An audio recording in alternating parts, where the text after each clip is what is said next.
Le 2 mars 1983, la Chine et la Côte d'Ivoire procédaient à l'établissement de leurs relations diplomatiques.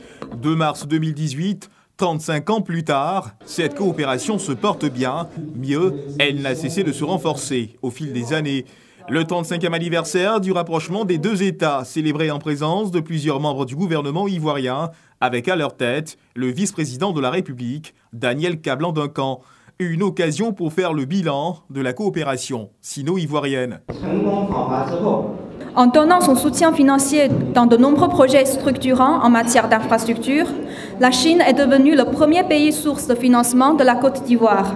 La réalisation du barrage hydroélectrique de Soubré, la construction de l'autoroute Abidjan-Grand Bassam, l'extension du port autonome d'Abidjan, l'installation du système de vidéosurveillance dans la ville d'Abidjan, l'extension du réseau national ivoirien d'électricité et l'adduction d'eau dans la ville d'Abidjan, pour ne citer que cela, ont tous contribué à accompagner le développement socio-économique de la Côte d'Ivoire. Selon l'ambassadeur chinois, le volume des investissements de la Chine destinés à la Côte d'Ivoire se chiffre à environ 100 milliards de francs CFA. En 2017, le volume des échanges commerciaux est estimé à environ 900 milliards de francs CFA. La Chine est présente dans divers secteurs d'activité, notamment le numérique et la communication. Sans conteste, la Côte d'Ivoire a beaucoup à apprendre de ce grand pays qu'est la Chine, pays qui démontre qu'avec l'union, la discipline et le travail, tout est possible. L'ambition de Monsieur le Président de la République est en effet de moderniser notre économie par son industrialisation en transformant ici, en Côte d'Ivoire, nos productions agricoles et nos ressources minières grâce à un partenariat ivoiro-chinois avec un accès préférentiel au vaste marché que représente la République de Chine.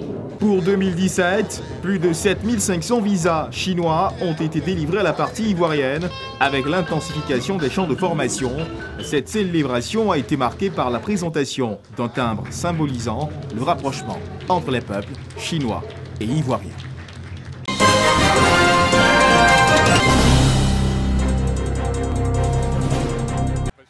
Les Ivoiriennes Talou Marie-Josée et Muriel Aouré ont survolé les 60 mètres des mondiaux d'athlétisme en salle. Deux bons chronos, 6 secondes 97 centièmes pour Muriel Aouré et 7 secondes 5 centièmes pour Talou Marie-Josée. Une médaille d'or pour Muriel Aouré qui revient sur le devant de la scène après 2 saisons tumultueuses, rythmées de blessures et de manque de performance. Birmingham a donc porté chance à la sprinteuse ivoirienne qui débute bien sa saison avec ce titre mondial. C'est la première fois qu'une sprinteuse africaine décroche l'or sur les 60 mètres des mondiaux d'athlétisme en salle. Talou Marie-Josée se contente de l'argent. Cette fois-ci, la néerlandaise Daphne Schippers et la jamaïcaine Hélène Thompson ont échoué face au duo ivoirien.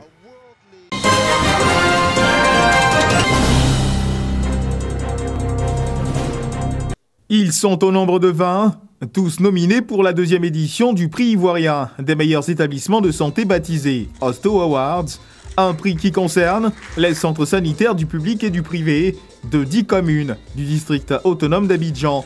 Ces établissements ont été distingués à partir d'un sondage effectué sur un échantillon de 1000 personnes autour de 4 critères identifiés: l'hygiène, l'accueil, la qualité de soins et l'environnement. C'est le fruit du travail de tout mon personnel que je remercie ici publiquement.